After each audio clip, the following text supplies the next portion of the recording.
Salut à tous! Salut! Bienvenue dans cette nouvelle vidéo à bord de notre Marcus. Et ouais. Aujourd'hui on a envie de vous parler de notre road trip en Corse. C'est l'heure de dresser un bilan et puis de vous parler aussi de nos coups de cœur. Voilà, allez c'est parti! Bienvenue dans le van des Best Jobbers.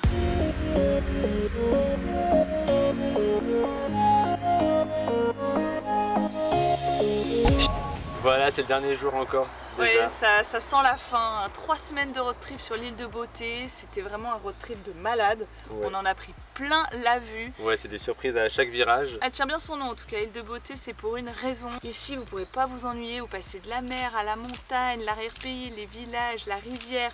Il y en a pour tous les goûts.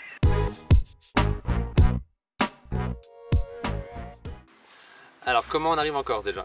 Eh bien, il y a des ferries, quand vous voulez venir avec votre voiture, c'est super pratique. Ouais, nous on a pris Corsica Ferries, c'est la 2e ou 3e fois qu'on le prend. On est parti de Toulon et on est arrivé à Bastia et on va repartir de l'île Rousse. Donc il faut savoir qu'en fonction des ferries que vous allez prendre, il y a différents ports de départ et d'arrivée. Donc ça peut être super pratique pour organiser votre voyage au mieux. Et du coup, combien ça coûte à peu près? Ouais, alors nous personnellement, ça nous a coûté 150 € la traversée. Avec le véhicule et puis pour nous deux. Donc après on vous invite vraiment à faire des simulations parce que ça va énormément varier en fonction de votre port de départ, d'arrivée, de votre saison à laquelle vous allez partir. Le type de votre véhicule, voilà. Si vous choisissez une cabine. Voilà. Alors c'est une petite île mais on a quand même bien bougé. Donc nous sur 3 semaines on a fait 1500 km. Et ça nous a coûté à peu près 150 € d'essence, c'est du gasoil. Oui, il faut savoir que l'essence est un peu plus chère que sur le continent.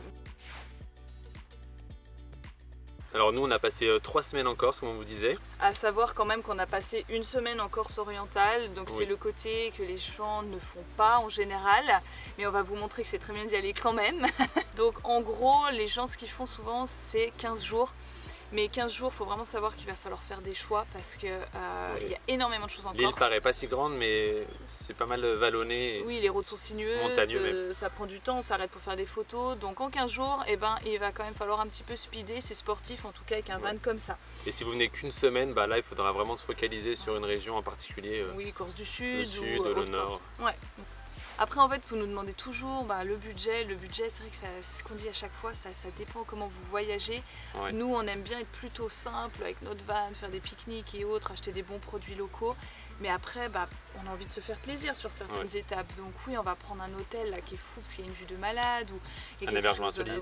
Voilà, et là on fait un petit peu péter le budget. Mais ça c'est à chacun de voir quoi, pour se faire plaisir ou pas. Après il faut savoir que les prix varient énormément en fonction des saisons en Corse. Ouais, le mois d'août c'est... Ça peut quadrupler facile. Allez, voici venue l'heure des coups de cœur.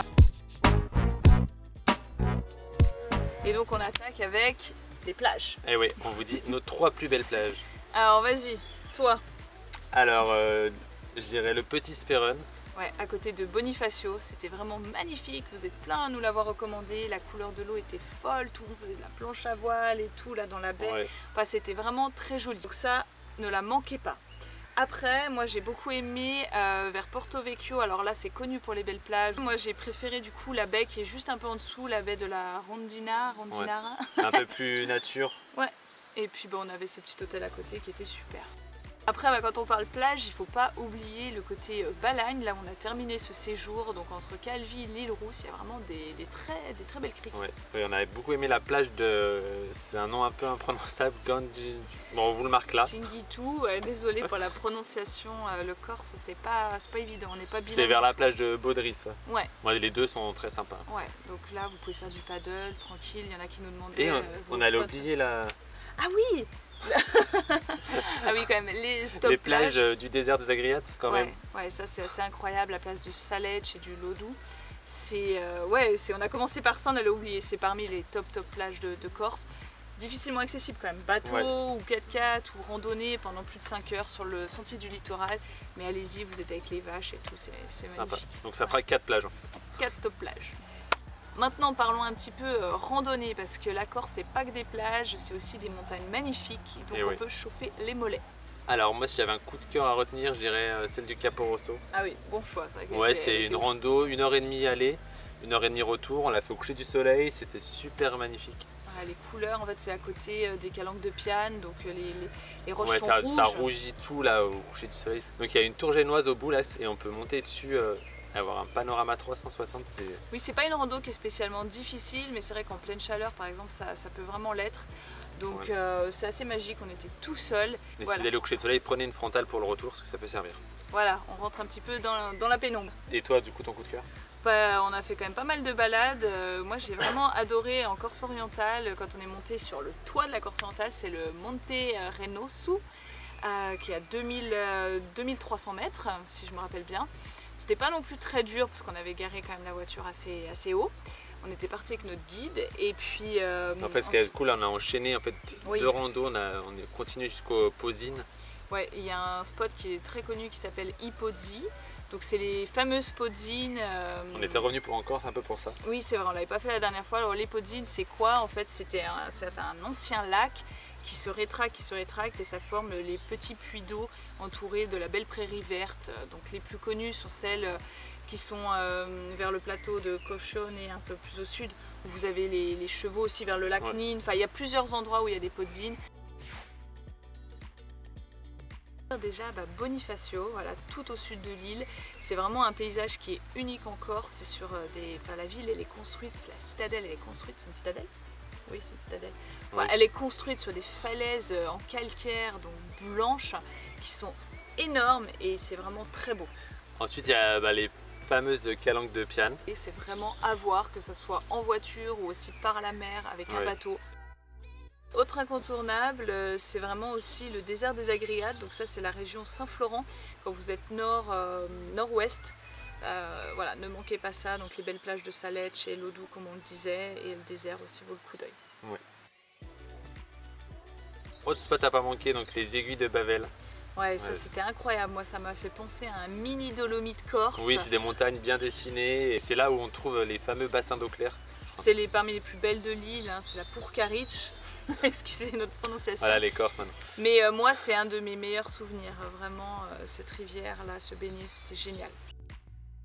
Après, tout le secteur de Calvi, l'île Rousse, la Balagne, c'est vraiment un beau coin. Vous avez l'arrière-pays qui est juste tout proche du littoral, des très beaux villages. Il y a tous les coins de virage. Ça nous a fait penser à la Provence avec tous ces villages perchés. Donc c'est vraiment un beau coin qu'il ne faut pas oublier. Et puis après, il y a le fameux Cap Corse. Voilà, c'est souvent aussi oublié parce que voilà, on a peu de temps, il faut faire des choix, mais le Cap Corse, c'est le plus sauvage de la Corse, c'est tout au nord. Oui, un endroit un peu moins touristique aussi. Bien préservé, vous avez encore des belles balades à faire et puis de très beaux endroits. Voilà. Après, on a eu un regret dans les incontournables qu'on n'a pas fait, c'est vraiment la vallée de la Restonica. Vers Corté, et tout le centre là, le centre Corse, la Haute-Corse.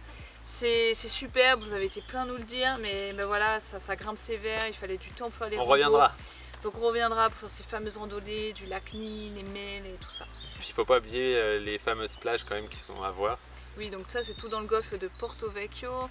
Donc voilà, Santa Giulia, Palombaggio et compagnie. Mais il faut savoir que comme ces plages, voilà, il y a une forte pression touristique qui s'exerce là-bas, hein, tout le monde y va. Parce que même là, avec la situation actuelle, on avait quand même du monde. Ouais, on était assez étonnés, hein. C'est là où on a trouvé le plus de monde en Corse. C'est là qu'on veut faire une transition sur une Corse plus authentique, moins vue. Donc c'est la fameuse Corse orientale. On a passé une semaine là-bas, donc c'est vrai que ça a une très mauvaise image, même pour les Corses eux-mêmes. C'est la plaine, tout le monde se dit qu'est-ce que vous allez faire là-bas, il n'y a rien. En fait, détrompez-vous.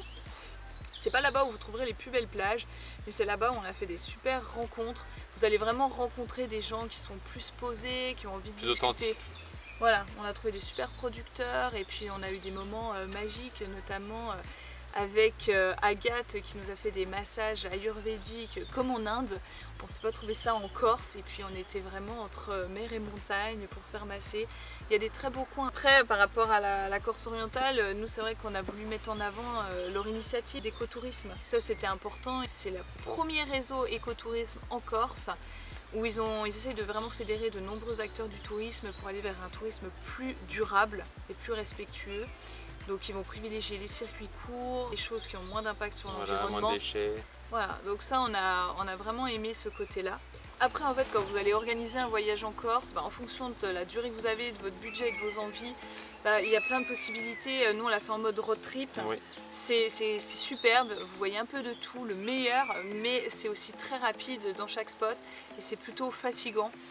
Parfois on avait envie de se poser à des endroits. Donc vous pouvez aussi décider de prendre une location et de rester que au sud ou que au nord et de rayonner, autour, ouais. De rayonner autour. Donc là ce sera plus reposant et plus vacances. Donc la prochaine fois on fera peut-être ça, je sais pas. Il n'y a pas un voyage parfait, tout dépend de ce qu'on a envie de faire. Mais en tout cas que vous veniez une semaine, 10 jours, 15 jours, 3 semaines, 1 mois, voilà, organisez bien votre trip, vous vous ennuierez pas, il y a trop de choses à faire. N'hésitez pas à aller compléter l'organisation de votre voyage avec notre article de blog. Voilà, il est assez complet, on a mis plein de choses pour vous aider à préparer. Les budgets, nos meilleures étapes, nos étapes, nos meilleures adresses, nos coups de cœur, tout ça est répertorié dans l'article. Voilà. Bon allez, sur ce, nous, on va vous laisser. On file à l'île Rousse. On va aller prendre le ferry et puis dire au revoir à la Corse, c'est quand même avec regret. On a pas envie. On est au top ici. N'oubliez pas de vous abonner et de liker cette vidéo, d'activer la petite cloche. Voilà, et posez-nous vos questions en commentaire s'il y a des choses auxquelles on n'a pas répondu. Ok, allez, ciao.